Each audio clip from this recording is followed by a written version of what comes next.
These are the perks I run for the build. Starting off with the first perk, we have Arcane Mastery. This perk is a must-have for Invis and Arcane Missiles, as this perk decreases the duration for both spells by 1 second. This is very good for those situations where you need to cast Invis or Arcane Missiles quickly. For example, if you get rushed by a frontline, or getting shot by a ranger, this perk will allow you to get out of those situations easier. The second perk is Mana Surge. This perk is pretty self-explanatory, as this perk simply just allows you to deal more damage. I would recommend this perk to be either your third or fourth perk after Sage and Arcane Mastery. Third perk is Quick Chant. This perk is also pretty self-explanatory. Similar to Arcane Mastery, this perk allows you to cast faster, but in this case it applies to all spells. The last perk is Sage. This perk increases your knowledge by 10%.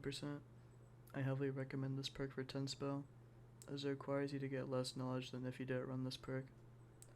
Knowledge increases your spell capacity, and for 10 spell you need 30 spell capacity. With this perk you only need to get 8 spell capacity more instead of 11. Pretty big difference. These are the perks you should pick in order, from level 1 to 15. In my opinion, having Arcane Mastery as your first perk is pretty important for Invis, as mentioned before. Having Sage as your second perk is vital for 10 spell. Quick Chant or Mana Surge should be your third perk depending on if you're running good gear or not. If you're running good gear, I would recommend Quick Chant as your third perk. And once your fourth perk slot is available, that is where Mana Surge will go.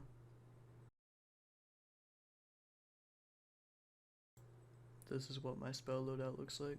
We will start with the left spell memory, explaining each spell and their usage until we finish with the right spell memory. The only spell I do not run is Ignite, so I will not be talking about that spell. If you want a good guide on Ignite Wizard, I would recommend watching V Apollo's guide, link in description. The first spell is Fireball. This spell is a heavy damage spell that has splash damage. This spell is very good for spamming against teams grouped up together, against tanky classes, for example Barbarian or Cleric, or just used to kill or get someone low. The only times you should be using this spell over Lightning Strike is if you are able to hit the target without them being able to dodge, and the target isn't close to you, where you might accidentally splash damage yourself. The only times you should be using this spell over Chain Lightning is if you might accidentally chain yourself, or Chain Lightning can't reach and you know you will be able to hit the target with Fireball. Fireball is also good against people close to edge and cover, as you can hit the floor next to them and it might splash them. Fireball can also splash damage through the floor of the tower in the middle area in Colosseum map. Very good for doing damage to teams on top if you're underneath tower. The next spell is Ice Bolt. The spell travels pretty fast indefinitely until it hits something or someone. It deals more base damage than Zap, and damage scales with headshot unlike Zap. This spell also applies a slow once hit. I'll use this spell for either targets far away, where none of my other spells will hit, or to finish someone off if I have no zaps or my zaps can't reach. You can also use this spell against someone rushing you. If 1, you need to slow their movement speed down and you aren't able to slow plus Magic Missile, Fireball, or Lightning Strike combo, and they aren't low enough for Magic Missile or Zap Finisher. But in cases like that, it might be better to go Invis and reposition. The next spell is Light Orb. This spell really only has one situation for usage, and that is to show rogues that are using their stealth perk. You can also use this spell to light up dark rooms, or rooms that are suspicious, such as the Help Shrine room and 4-room module, since a lot of rogues like to camp up top in that room.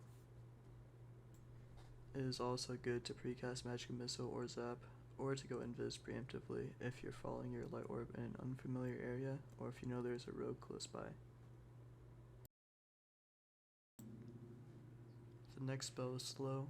Pretty self-explanatory on what the spell does. It just slows down a target by 40% for 2.5 seconds. This spell is good to combo with, such as if you're getting rushed, you can slow down the target and Magic Missile them. If they're not rushing you still once slowed, you can slow plus Lightning Strike or Fireball combo them.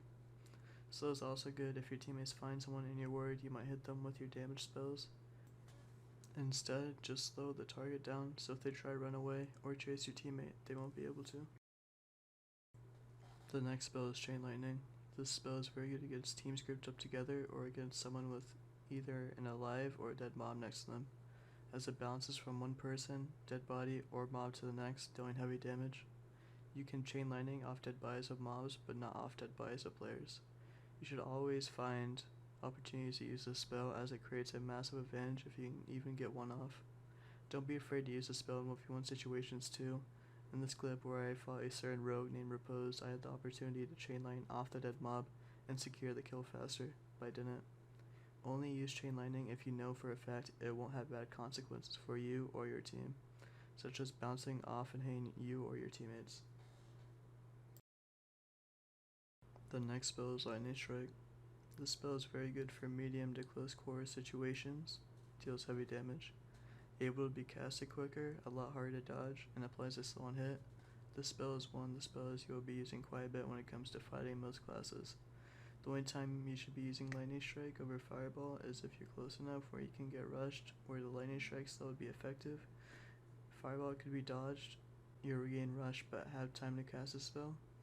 You're in a tight space, for example in a stairwell, or if you're not finding teams clumped up together. In the case you are, Fireball or Chain Lightning would be more effective. Lightning Strike is very good to combo with slow. Lightning Strike can also reach onto some places above you, such as the tower staircase in the middle room and Coliseum.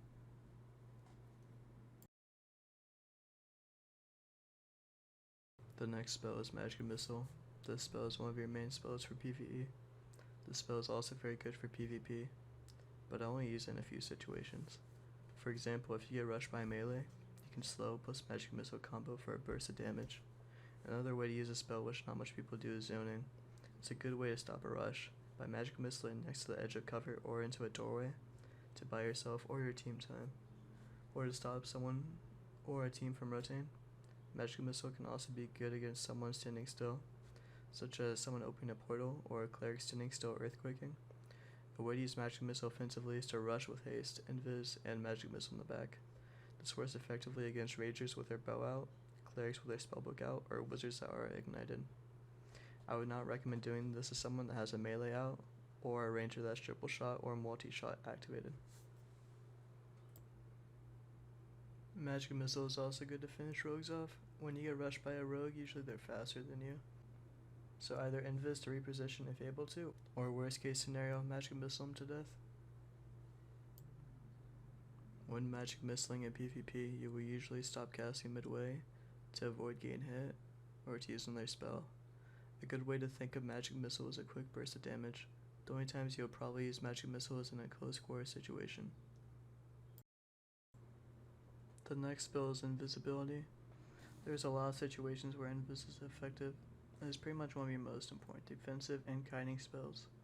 This spell allows you to get into positions where you can cast spells effectively at, get you out of bad positions, create distance against melees, de-aggro mobs, and more. When fighting a ranger or another wizard, to ensure the kill you always want to surprise attack them. By this I mean getting the first cast off before they can shoot or cast back, ensuring you deal the damage first. Once you deal damage, you either finish them off if they're low or cast Invis to cast another surprise attack. Invis is usually comboed with haste, as Invis does increase movement speed. Stacking this with haste will ensure you move a lot faster. When invising around someone at close quarters, make sure to crouch, as this lessens the noise of your footsteps. You can also jump around to lessen footstep noises as well. When fighting teams in 3v3 or 2v2 situations, usually you want to be in their back line. Using Invis makes this very possible. A lot of times when you're fighting someone faster than you at close quarters, a ranger or multiple people at once, you combo Invis with a damage spell, such as Invis in, use damage spell, Invis out, and then repeat. When you're playing with teammates, you can cast Invis onto them with haste to allow them to surprise attack a team. But make sure you at least have 2 Invis for yourself per fight. The next spell is Haste. This spell increases your movement speed, very good for being nimble. Allows you to get into positions, give out of bad position, kite away melee who are slower than you, such as cleric, fighter, warlock, etc. Likewise with Invis, you can cast this spell onto teammates. Haste is usually comboed with Invis to gain positional advantage or to surprise attack. Always make sure you have haste cast at each fight, as this makes your cast and attack animation faster and grants you a good movement speed buff for 8 seconds. The last spell we are going to cover is Zap. This spell is usually used as a finisher spell to kill people who are low. Other than being a finisher spell, this spell can also be used to kill rogues, wizards, bards, rangers, or other classes by itself. When you build enough magical damage, your Zap will increasingly get higher in damage. The most damage I've done with a Zap is 79, so this spell can definitely two-shot rogues once you build enough damage. Zap is also good to use against people rushing you, as long as you know you're faster. If you're not faster, you can get a Zap in, then either finish with Magic Missile, Zap, or go Invis to reposition.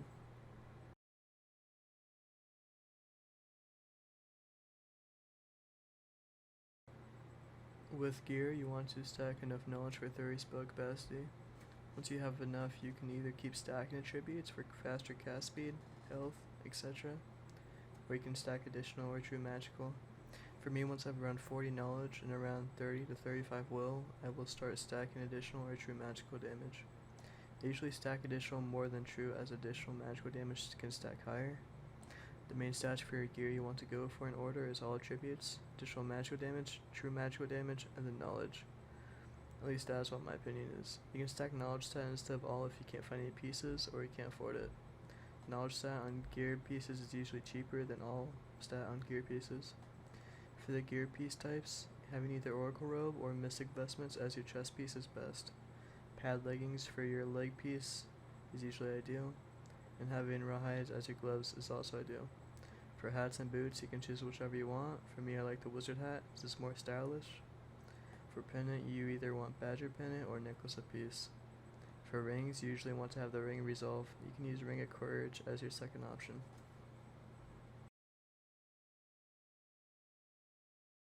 There are different types of team comps.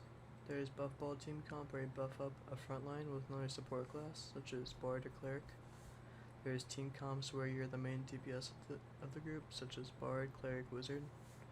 There is team comps where you are usually just acting as the second DPS of the group, such as double wizard, cleric, double wizard, bard, or wizard, cleric, ranger, or wizard, ranger, bard. There is a standard team comp but you replace the ranger as other DPS other than frontline, such as fighter, cleric, wizard. All are good team comps, but some are defensive and some are aggressive.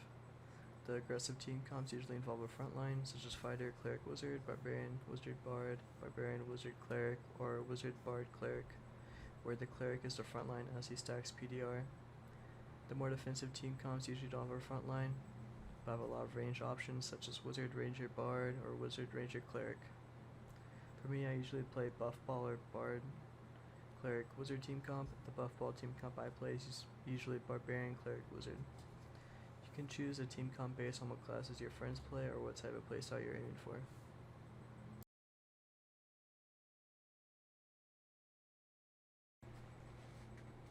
For PvP tips, there's quite a few I like to mention. 1. I usually see a lot of wizards mess this up, and this is called suicide casting, where you are casting with the potential of taking damage, either that be from range or melee attacks. Always cast with the intention of not getting hit. If you might get hit while casting, then stop casting, either fall back, or go invis, or go behind cover. I always play defensive until I see an opportunity to go offensive. For example, in this clip, I messed up here, because I was playing defensive the whole time until I had no other choice. You want to say your own terms.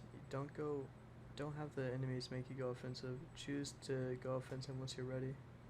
When I chained Lightning Tier, I should have went on the offense and rushed in with invis. My teammates should have done the same. This probably would have won us the fight, as all of them took a bit of damage from my chain lightning. Basically, go offensive once you have the opportunity to. You always want to go offensive once you have an advantage, either that be from positional or having your enemies low, etc. 3. Combo and use your spells wisely. With time, you will learn how to use each spell effectively. Don't expect yourself to get the hang of it instantly after watching this video. You will have to practice in game before you gain progress. I gave you the knowledge, now you have to practice it and use it efficiently. Each situation you will learn from mistakes and what to do next. Either this be for going invis instead of hasting where you're getting shot at, lightning strike instead of fireballing, chain lightning instead of fireballing, etc.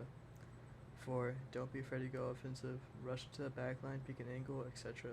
As long as you know you won't die doing it, proceed to do it. For example, in this clip, I should have rushed the backline as they went down the hallway, but I didn't.